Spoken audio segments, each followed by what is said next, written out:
Everybody. Welcome to class. Today, we're going to be talking about evaluation research.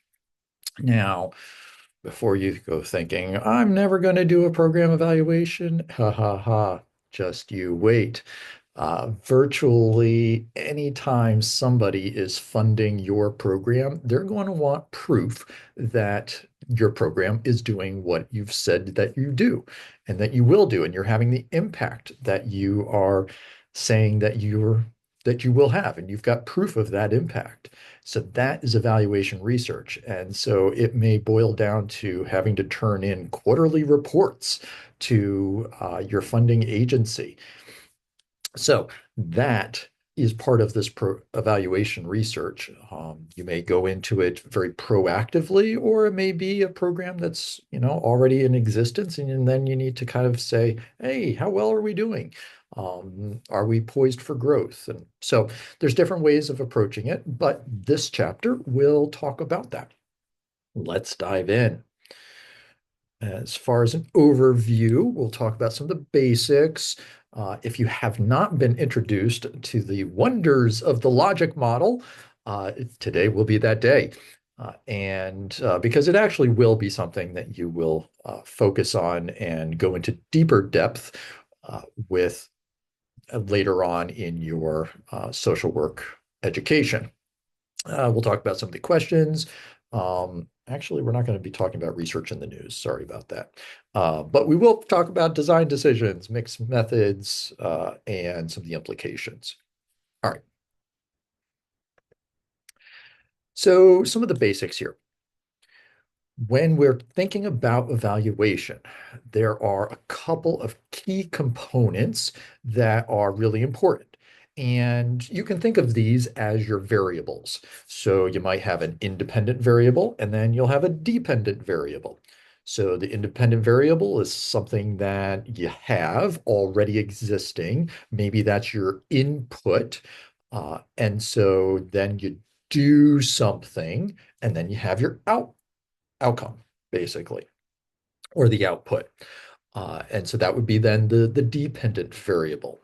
Uh, what it is that you do, that could be maybe your process or moderator or mediator variable.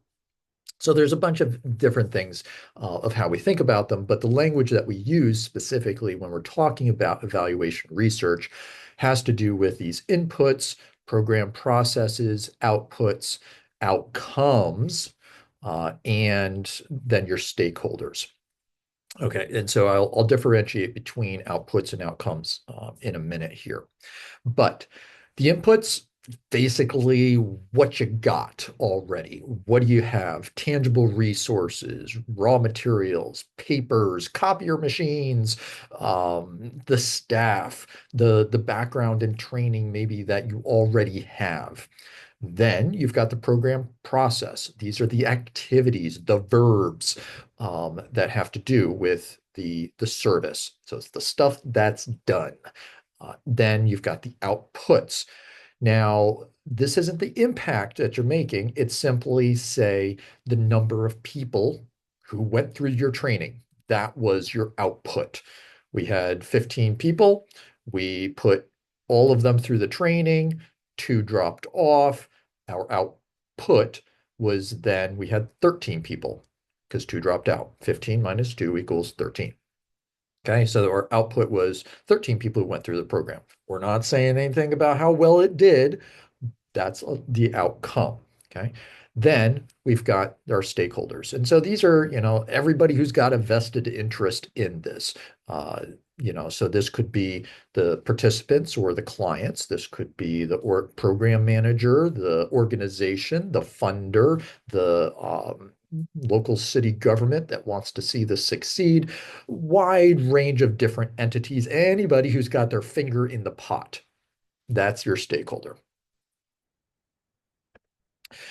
And so I talked then initially about this idea of the logic model. All right, so a logic model, if you're not haven't been introduced to it yet, is a diagram. It's a schematic representation, various components that map out the whole program. It's got some assumptions, you've got the inputs, the activities, outputs, outcomes that I mentioned. And depending on which one that you have and what template that you're working with, some of them may include, say, a problem statement or a goal. There may even be a theory of change. Sometimes that accompanies the logic model in more of a narrative format. So these components are not all hard and fast, but you see most of them, especially the inputs, the activities or the program itself, the outputs and outcomes. Those are generally always part of the logic model. So here's an example of one that I used actually, and I helped put together. And so this one was called Prioritizing Our Women's Economic Rise. This was a program that was seeking funding. And so what we designed, so this was before the program even started. So we needed to know kind of how are we going to evaluate that this program is a good one and that the program works before the funder's even going to give us money. So you've got sometimes have to show that. So this was one that was part of the grant proposal that we were in the application that we were submitting. So we have the inputs, the activities, we've got the outputs, and then intermediate outcomes, and then long-term outcomes. Sometimes you've got short-term outcomes that you'll see. One feature here is that we also have internal systems changes and external systems changes. That's not always, part of your logic model, but it is something that was important for us. And then we also show some contextual factors, really kind of showing what's the macro environment that is at play here that justifies the importance of doing this work. So as far as our inputs go, we've got some collaboration among various stakeholders. We've got the programming by various organization. We've got perhaps a grant that we're going to work with. So we've got some money and some additional funding that's going to be coming from other stakeholders. So it's not just us who's coming up with this, but we've got a big whole team and the whole city's on board. And so we've got the local government. They're committed to seeing this through as well. Okay, then we've got our activity. And so we've got, various small businesses. We're doing training and job skills. We launch a pilot training program. We disperse uh, real estate fund financing to various developers to rehab the houses in the area. And then we've got, various other community centers and that have training and resources. And so we leverage that as well. And then we also come up with some policy reforms that are going to be important that have so far been impediments to economic development. And so then from that, we've got, hard numbers. We're going to train 180 women in entrepreneurship, and we're going to have 51 enrolled in job training and apprenticeship. We're going to have maybe, a couple of new 8 to 12 new real estate projects that are going to be financed. And we're going to have some, new ways of designing some of the systems changes that need to happen. And then the outcomes would then be with, and that's, yeah, the outcomes would then be people who are, actually finish their entrepreneurship training. We've got, some new careers that are born out of this. We've got more trainees that are in progress. We've got loan capital that's been now dispersed to this hard to reach community, so forth. And then from there, we've got increase in number of businesses, 8 cooperative businesses established, new employers that have been engaged. So we're really looking at economic development in the city by training women how to be real estate developers and how to flip houses and how to or flip them or just simply go into business for themselves and keep the houses as rental properties and thereby become landlords themselves. So this was kind of the big overarching vision. And yes, it did get funded. Now, how do we know that this worked? That's the big question. Okay. I mean, there's other questions here, but that's the big one. All right. And so some of these questions that we need to ask ourselves is Is the program even needed?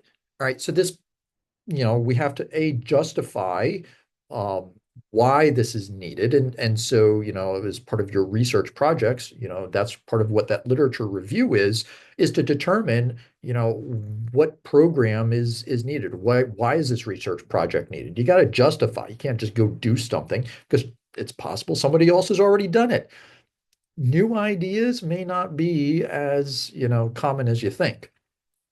So, this can be for a program that is being proposed as part of a funding application, such as mine, on the previous page, and to say, okay, this is how we're going to track it. This is, some of the metrics, and we'll show how well it works. Or it could be for one that already exists. So maybe it's in existence. Maybe somebody already, kind of came up with this. They've got the business plan. They figured it out. And now they need somebody to come in and evaluate it because maybe they want to take it to a next step of growth. Who knows? So one is the program needed? How does it operate? What's the impact? And how efficient is it? Are they using their resources wisely? Another way of framing this, and this comes from a different book called Trying Hard is Not Good Enough. And this is for social service agencies and departments of health and human resources, where it's really important to ask, these types of questions where yes, okay, how much did we do? So that's kind of your outputs. How well, though, did we do it?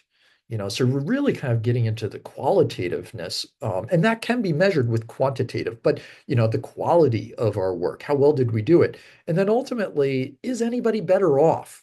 Because we can be doing tons of great work out there and say, hey, we've trained all these people in financial education, and they saw scores increase from having, very little understanding of finances to having very great understanding of finances.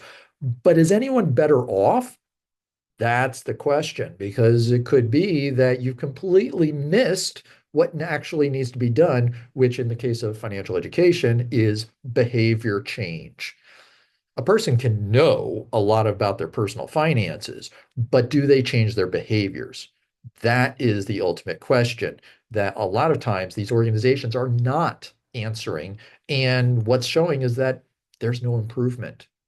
So that is a real key component there. So there's different types of evaluations that can be done. One is called a needs assessment. And so this would be, before you do your work, before you, have your program, your part of it is, even before you design the program, you determine using, some evaluation research, what are some of the needs of the population? Let's just figure out what's needed. Is my idea as a program director of what's needed the same as what my clients are saying is what's needed? There may be two different things. So you need to make sure that before you go selling a product or having your program, that there's actually a customer for it and that they actually need it and they actually want it and they can actually afford it. So, that's what a needs assessment is. Otherwise, you're just, you've got some pie in the sky idea and nobody wants it. And then you're dead before you even, see that ship float. Then you've got uh, your process evaluation. And so this would be one where the program already exists, or it could be, where you're designing it in anticipation for once we implement the program, then we're going to evaluate it. And so that investigates then the process. How does it go? Is the connection between the inputs and the outputs, what's there? What's in the middle? What does that activity look like? So we look into that process activity to understand it better. And a lot of times that can be really good because that's where you find out the information about what you need for an effective evidence-based program evaluation. Okay, so you've got this evidence-based research, and then you start sharing that with other people. They can then replicate that as saying, hey, it worked over here. Here's how, and now we can implement it in our area.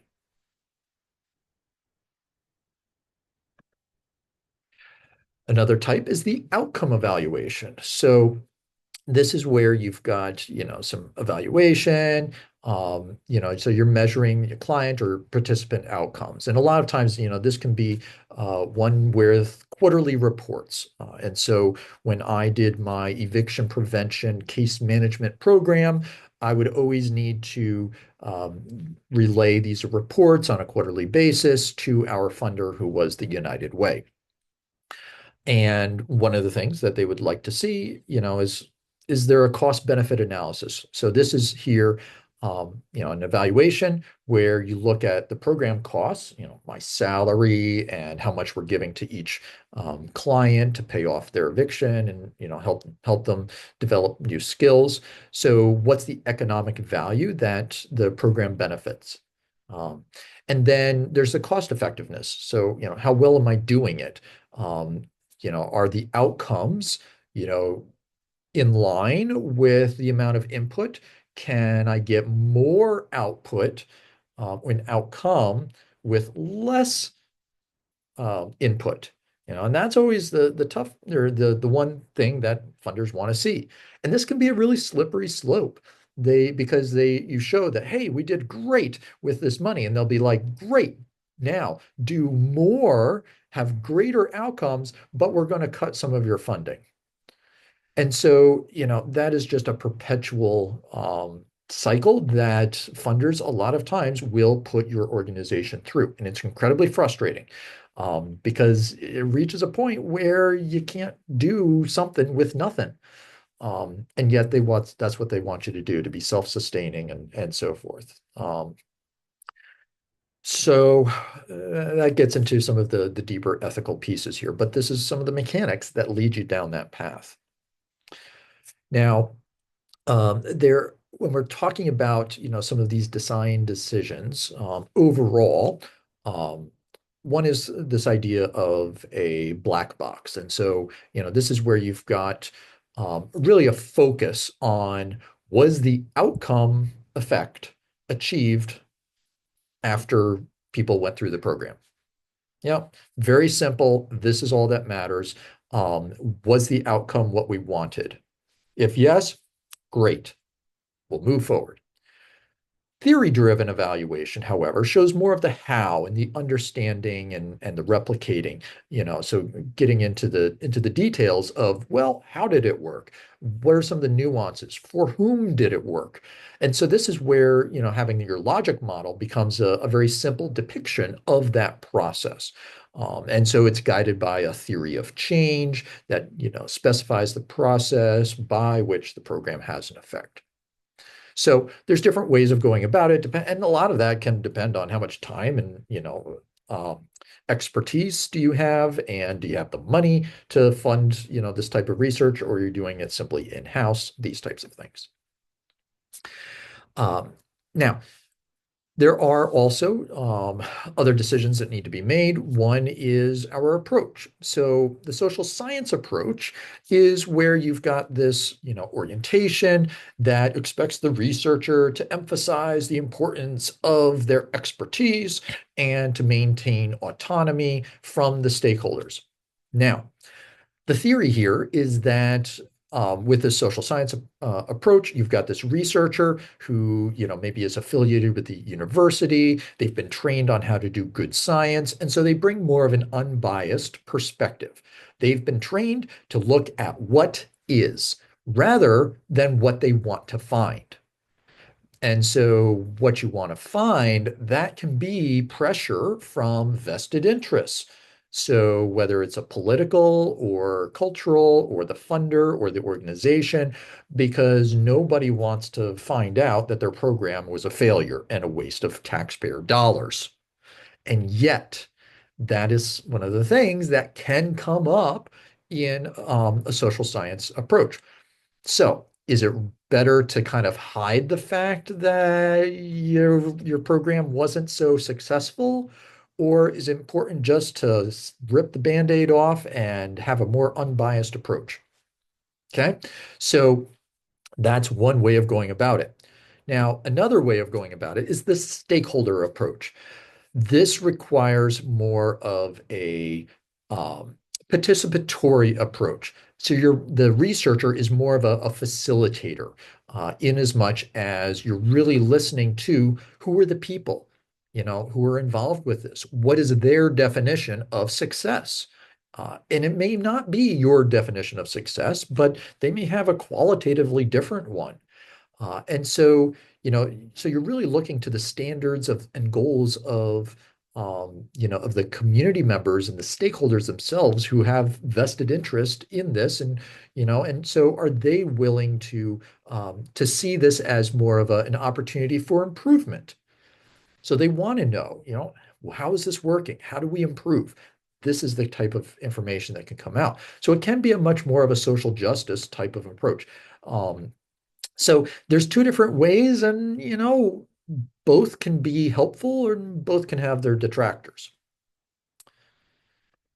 Now, a lot of times we use quantitative data. Metrics are really important. They provide a way of, we gather them through assessments that are done perhaps on that quarterly basis, um, to measure kind of where folks are when they enter the program, where they are when they, halfway through the program, where they are, after when they complete the program, where they are 3 to 6 months or a year after that program. So some of that follow-up and looking at some of the outcomes from that. So those metrics are important. However, what they don't tell you is, kind of what's the detail, what's the nuance, what's actually happening. So with the metrics, if you measure it, that can actually lead to improvements, but we don't necessarily know why. That's where the qualitative methods come in. And so having a mixed methods can be really, really important. All right. After that, we will also want to kind of take a look at, the outcomes. And so, uh, as we, measure multiple different types of outcomes, we get an understanding of more the richness of the scenario. For instance, I was reading a paper about trauma-informed financial empowerment and the impact that that had on food security. So we had a bunch of women who had experienced trauma, and they participated in a trauma support group. They also learned about how to manage their money and develop, good money management decisions and skills and so forth. So they developed this financial efficacy. One of the outcomes from that was then, as a result of being able to manage their money better, they had greater food security. So now, if we only looked at how much more money were they able to save, how much money did they have in their bank account, that would not necessarily have gotten us all of the information on, say, the impact on their life. Are they eating better? Are they eating more wholesome food? Are they eating more food? Are the kids getting more calories? And so, thereby we have a ripple effect. So maybe we want to take a look not only at food security, but also at the kids' grades, number of days that the kids are absent from school for illness, these types of things. So you can look at some of all these ripple effects to find out what's happening. So that would be more of the complex. On the downside, sometimes policymakers, they only want to pick and choose what they publish, so that way it makes them look good, and then ignore the rest of the stuff. So this is where we have, some of these different outcomes that are broken down into short-term, medium-term, and long-term outcomes, and the impact. Unfortunately, sometimes we don't get to see these long-term outcomes because people have gone away. They've stopped communicating with us because they no longer need us. So for us to be able to follow up with them can be very difficult. And so we may not even know what are the long-term outcomes, and that people's lives are really better off. Um, so, this can be, important for that social science approach, to really kind of focus on what is the reality and being able to do so in a systematic way that we can then capture that reality and understand it and analyze it better. Now, one of the things is, when we are considering some of this evidence-based practice, you've got some of the logic model and you've got your in-depth evaluations. These are some of these activities that I mentioned really kind of go into the day-to-day activities of the organization. So as I mentioned earlier, it's going to be required by your funding agency, whether it's the federal government or the state government or maybe United Way. And so, one of the things I remember when I got my first master's degree was that United Way had their own book on designing logic models and programs. And when I would then have to report, I would have to report all of these different types of metrics. I mean, they went really to town to look at not only just the number of people coming in, how many people were repeats and had come in before, how many children that they had, were we successful? Did they increase their income levels? Did they have to move? Did the children move their schools? How are the children doing? All of these types of things. And then they wanted some vignettes, as well to describe what all went happened to give some little bit more of the picture there. So, this type of program evaluation, creates some of the evidence about, program impact, and what contributes to its success. And as you're able to trace that, we had, assessments on all like a wide range of stuff, violence, that they had experienced, run-ins with the law, um, their mental health, job security, income flows, wide range of things. So transportation. Okay. And so, were we able to see improvement across their lives, in many different ways to understand how well is this program working to keep people, moving up, or at least staying, stable, which usually wasn't very good enough. Now, sorry. Okay. Um, One of the important pieces here is that you can have a validated assessment, such as an anxiety scale, or the financial well-being scale. But does this do this data really reflect the reality of the people who are represented? So the agency may have its own understanding of what needs to happen. Well, my clients keep coming back to the food pantry. They need financial education. Maybe. But is that meeting the participants' reality? They need more income because you can't financially educate your way out of not having enough income. Um, so can they stay housed? Okay, that was the question that our agency asked at the micro level.